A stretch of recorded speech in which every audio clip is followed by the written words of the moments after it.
Have you ever had a physician client lower their voice and say something like, "I probably shouldn't have bought that investment. I knew better. I can't believe I fell for that." In the moment, what does your client most need? Is it another chart, another projection, another explanation of market cycles? Well, maybe. But maybe what they need most is something much more human. They need to know they're not alone. Today, I'd like to tell you a story. It's about one of the smartest people who ever lived and one of the dumbest investment decisions he ever made. If we've not met, I'm Dr. Vicki Rackner. I call on my experience as a physician who's interviewed lots of doctors about their money stories to help financial advisors work with more doctor clients. Sir Isaac Newton changed the world. He discovered the laws of motion. He explained gravity. He invented calculus. If anyone should have been able to outsmart financial markets, surely it was Sir Isaac Newton.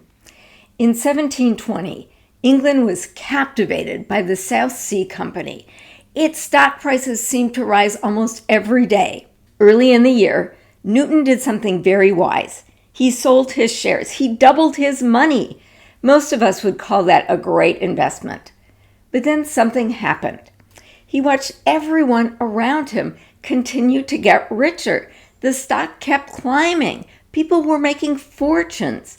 Eventually, Newton couldn't resist.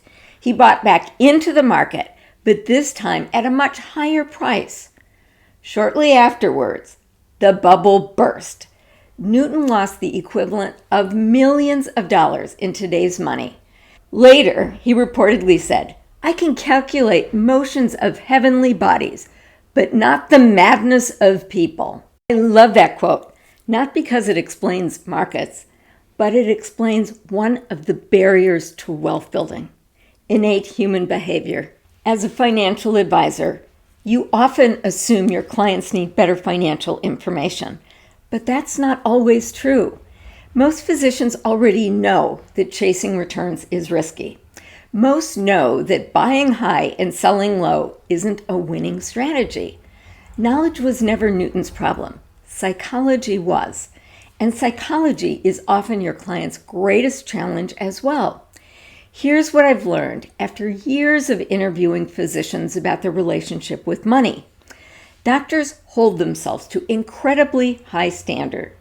When an operation doesn't go as planned, they replay it again and again in their minds. I've done the same thing.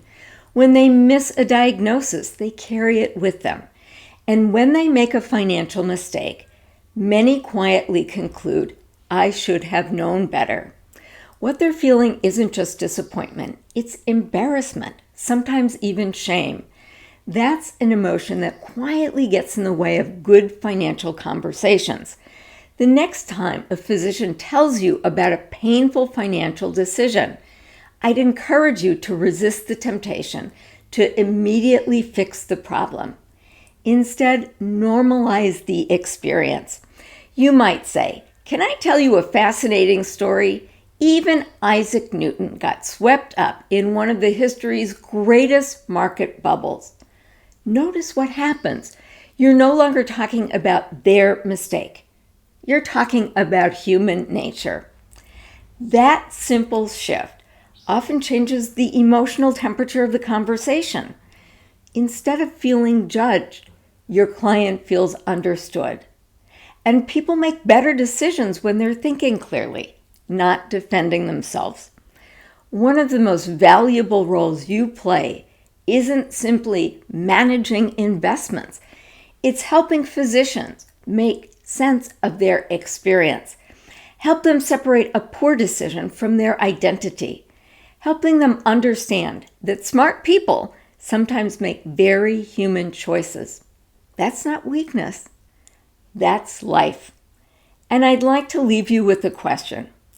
Think about the physician clients you serve, who may still be carrying around the sting of a financial decision they regret. What story could you share that would help them realize that they're not alone? Because sometimes the most valuable thing you can offer isn't a better investment, it's a little more grace. Below, you'll find a link to a special report entitled Questions That Can Open Great Conversations with Doctors. Just follow this link. And if you like this, there's more. Go here to listen to the next video about how you, as a financial advisor, can successfully work with more doctor clients.